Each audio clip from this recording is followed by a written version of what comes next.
بسم اللہ الرحمن الرحیم۔ السلام علیکم ویورز، آج کی ویڈیو میں سن 11 ہجری کے اہم اسلامی واقعات کا ذکر کیا جائے گا اور خاص طور پر ذکر کریں گے سرور کائنات حضرت محمد مصطفیٰ صلی اللہ علیہ وآلہ وسلم کے زندگی کے آخری لمحات کا۔ تو اس معلوماتی ویڈیو کو شروع کرتے ہیں، لیکن اس سے پہلے آپ سے ریکویسٹ ہے کہ اگر آپ پہلی دفعہ آئے ہیں ہمارے چینل پر تو سبسکرائب ضرور کیجئے تاکہ آپ کو اسی طرح کی مزید معلوماتی ویڈیوز ملتی رہیں۔ تو ویورز، حجۃ الوداع سے واپسی کے بعد حضور اکرم صلی اللہ علیہ وآلہ وسلم کی علالت بڑھنا شروع ہوئی اور بروایت مشکوات خیبر میں جو زہر یہودی عورت نے دیا تھا اس کا اثر بھی ابھرنے لگا۔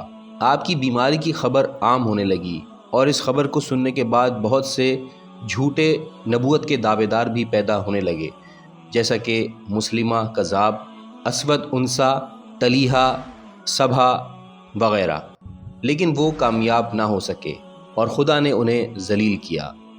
اسی دوران نبی پاک صلی اللہ علیہ وآلہ وسلم کو اطلاع ملی کہ حکومت روم مسلمانوں کو تباہ کرنے کا منصوبہ تیار کر رہی ہے۔ آپ نے اس خطرے کے پیش نظر کہ کہیں وہ حملہ نہ کر دیں، اسامہ بن زید کی سرکردگی میں ایک لشکر بھیجنے کا فیصلہ کیا اور حکم دیا کہ حضرت علی کے علاوہ تمام اعیان مہاجر و انصار میں سے کوئی بھی مدینے میں نہ رہے، اور اس روانگی پر اتنا زور دیا کہ یہ تک فرمایا کہ جو اس لشکر میں نہ جائے گا اس پر خدا کی لعنت ہوگی۔ اس کے بعد نبی پاک نے اسامہ کو اپنے ہاتھوں سے تیار کر کے روانہ کیا۔ انہوں نے 3 میل کے فاصلے پر مقام جرف میں اپنا پڑاؤ ڈالا اور دیگر اصحاب کا انتظار کرنے لگے، لیکن لوگ نہ آئے۔ کتاب مدارج النبوت، تاریخ کامل اور تاریخ طبری میں ہے کہ نہ جانے والوں میں حضرت ابوبکر اور حضرت عمر بھی تھے۔ اب ذکر کرتے ہیں واقعہ کرتاس کا۔ حجۃ الوداع سے واپسی پر بمقام غدیر خم نبی پاک اپنے جانشین کا اعلان کر چکے تھے۔ اب آخری وقت میں آپ نے یہ ضروری سمجھتے ہوئے اسے ایک دستاویزی شکل بھی دینا چاہی اور اصحاب سے کہا کہ مجھے قلم و دوات اور کاغذ دے دو تاکہ میں تمہارے لیے ایک ایسا نوشتہ لکھ دوں جو تمہیں گمراہی سے ہمیشہ ہمیشہ بچانے کے لیے کافی ہو۔ یہ سن کر اصحاب میں باہمی چہمگوئیاں ہونے لگیں۔ لوگوں کے رجحانات قلم و دوات دے دینے کی طرف دیکھ کر حضرت عمر نے کہا، ہمارے لیے اللہ کی کتاب کافی ہے اور یہ مرد ہذیان بک رہا ہے۔ حوالہ کتاب صحیح بخاری۔ علامہ شبلی بھی لکھتے ہیں کہ روایت میں ہجر کا لفظ ہے جس کے معنی ہذیان کے ہیں۔ حضرت عمر نے حضور کے اس ارشاد کو ہذیان سے تعبیر کیا تھا۔ کتاب الفاروق۔ بہرحال اس واقعے سے آن حضرت کو سخت صدمہ ہوا اور آپ نے جھنجھلا کر فرمایا، میرے پاس سے اٹھ کر چلے جاؤ، نبی کے روبرو شور و غل زیبا نہیں دیتا۔ حضرت عائشہ فرماتی ہیں کہ آخری وقت آپ نے فرمایا، میرے حبیب کو بلاؤ۔ میں نے اپنے باپ ابو بکر اور پھر عمر کو بلایا۔ نبی نے پھر یہی فرمایا کہ میرے حبیب کو بلاؤ، تو میں نے علی کو بلا بھیجا۔ حضور نے علی کو چادر میں لے لیا اور آخر تک سینے سے لپٹائے رہے۔ کتاب ریاض النصرہ۔ مورخین لکھتے ہیں کہ جناب سیدہ بی بی فاطمہ زہرا اور حسنین کو بھی طلب فرمایا اور حضرت علی کو بلا کر وصیت کی اور کہا کہ جیش اسامہ کے لیے میں نے فلاں یہودی سے قرضہ لیا تھا، اسے ادا کر دینا، اور اے علی، تمہیں میرے بعد سخت صدمات پہنچیں گے، تم صبر کرنا، اور دیکھو جب اہل دنیا پرستی کریں تو تم دین اختیار کرنا۔ کتاب روضۃ الاحباب جلد نمبر 1، مدارج النبوت جلد نمبر 2 اور تاریخ بغداد جلد نمبر 1۔ حضرت علی علیہ السلام سے وصیت فرمانے کے بعد آپ کی حالت متغیر ہو گئی۔ حضرت فاطمہ، جن کے زانو پر سر مبارک رسالت مآب تھا، فرماتی ہیں کہ ہم لوگ انتہائی پریشانی میں تھے کہ ناگاہ ایک شخص نے اذن حضوری چاہا۔ میں نے داخلے سے منع کر دیا اور کہا، اے شخص، یہ وقت ملاقات کا نہیں ہے، واپس چلا جا۔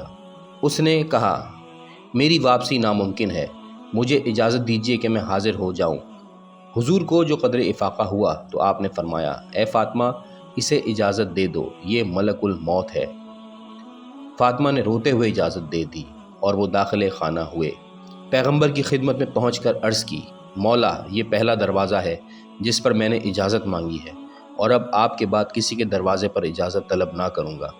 الغرض ملک الموت نے اپنا کام شروع کیا اور حضور اکرم صلی اللہ علیہ وآلہ وسلم نے روایت کے مطابق 28 صفر سن 11 ہجری میں ظاہری طور پر دنیا سے پردہ فرما دیا۔ اہل بیت اور صحابہ میں کوہرام مچ گیا۔ حضرت ابوبکر اس وقت اپنے گھر گئے ہوئے تھے۔ جو مدینے سے 1 میل کے فاصلے پر تھا۔ حضرت عمر نے واقع وفات کو نشر ہونے سے روکا، اور جب حضرت ابوبکر آ گئے تو دونوں سقیفہ بنی سعدہ نامی قریے میں چلے گئے جو مدینے سے 3 میل کے فاصلے پر تھا، اور وہاں پر خلافت کے لیے مشورے لیے گئے۔ اس کے بعد ابو عبیدہ بھی وہیں چلے گئے۔ غرض یہ کہ روایت کے مطابق اکثر صحابہ رسول خدا کی لاش مبارک کو چھوڑ کر ہنگامہ خلافت میں جا کر شریک ہوئے، اور حضرت علی نے غسل و کفن کا بندوبست کیا۔ حضرت علی نے ہی غسل دیا۔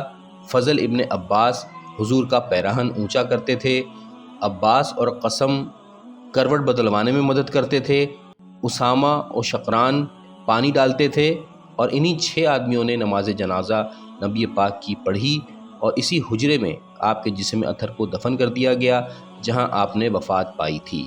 ابو طلحہ نے قبر کھودی۔ حضرت ابوبکر اور حضرت عمر آپ کے غسل و کفن اور نماز میں شریک نہ ہو سکے، کیونکہ جب یہ حضرات سقیفہ سے واپس آئے تو حضور کی لاش مطہر کو سپرد خاک کیا جا چکا تھا۔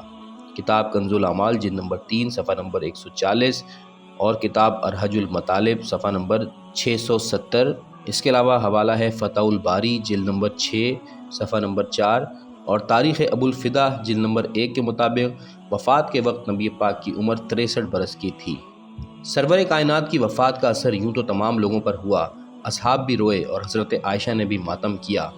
کتاب مسند احمد بن حنبل جلد نمبر 6 اور تاریخ کامل تاریخ طبری۔ لیکن جو صدمہ حضرت فاطمہ زہرا کو پہنچا، جو کہ نبی پاک کی واحد لاڈلی بیٹی تھی، اس کی مثال نہیں ملتی۔ تاریخ سے معلوم ہوتا ہے کہ بی بی فاطمہ زہرا اپنے والد گرامی کی وفات کے بعد دن رات گریہ و زاری میں مصروف رہتی تھی، یہاں تک کہ آپ کے پڑوس کے لوگ آ کر حضرت علی سے شکایت کرتے تھے۔ حضور اکرم صلی اللہ علیہ وآلہ وسلم کی وفات یا شہادت، اس کے بارے میں 3 مختلف روایتیں ہیں کہ مشکوات شریف کی روایت کے مطابق آپ کی شہادت زہر کے ذریعے ہوئی جو خیبر کے روز یہودیہ نے دیا تھا، اور بخاری شریف کی روایت کے مطابق حضرت کو دوا میں زہر ملا کر دیا گیا تھا، اور تیسری روایت جو سب سے زیادہ مشہور ہے وہ ہے کہ آپ بستر علالت پر سر درد اور تیز بخار کی وجہ سے وفات فرما گئے۔ اب ذکر کرتے ہیں نبی پاک کی ازواج کا۔ نبی پاک صلی اللہ علیہ وآلہ وسلم کی 11 بیویاں تھیں اور چند کنیزیں اس کے علاوہ تھیں، جن میں ماریہ اور ریحانہ بھی شامل تھیں۔ آپ کی 2 ازدواج ایسی ہیں جنہوں نے آپ کی زندگی میں وفات پائی، جن میں حضرت خدیجہ جو سب سے پہلی اور محبوب ترین زوجہ تھیں، اور زینب بنت خزیمہ، انہوں نے بھی نبی کی زندگی میں ہی وفات پائی تھی۔ آپ کے ازواج کے نام یہ ہیں: جناب خدیجۃ الکبریٰ، جناب سودا، جناب عائشہ، جناب حفصہ، جناب زینب بنت خزیمہ، جناب ام سلمہ، جناب زینب بنت حجش، جناب جویریہ بنت حارث، جناب ام حبیبہ، جناب صفیہ اور جناب میمونہ۔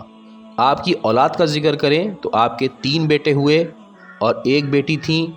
ایک بیٹے جناب ابراہیم تھے جو کہ ماریہ قبطیہ کے بطن سے ہوئے تھے، جبکہ دیگر جو آپ کی اولادیں ہیں وہ حضرت خدیجہ کے بطن سے تھیں۔ آپ کی اولاد کے نام یہ ہیں: حضرت قاسم طیب جو کہ بعثت سے قبل مکے میں پیدا ہوئے اور 2 سال کی عمر میں وفات پا گئے۔ اس کے بعد جناب عبداللہ جو طاہر کے نام سے مشہور تھے، یہ بھی بعثت سے قبل مکے میں پیدا ہوئے اور بچپن ہی میں انتقال فرما گئے۔ اس کے بعد جناب ابراہیم جو کہ سن 8 ہجری میں پیدا ہوئے اور 10 ہجری میں انتقال فرما گئے، اور جناب حضرت فاطمہ الزہرا جو کہ نبی پاک کی اکلوتی بیٹی تھیں۔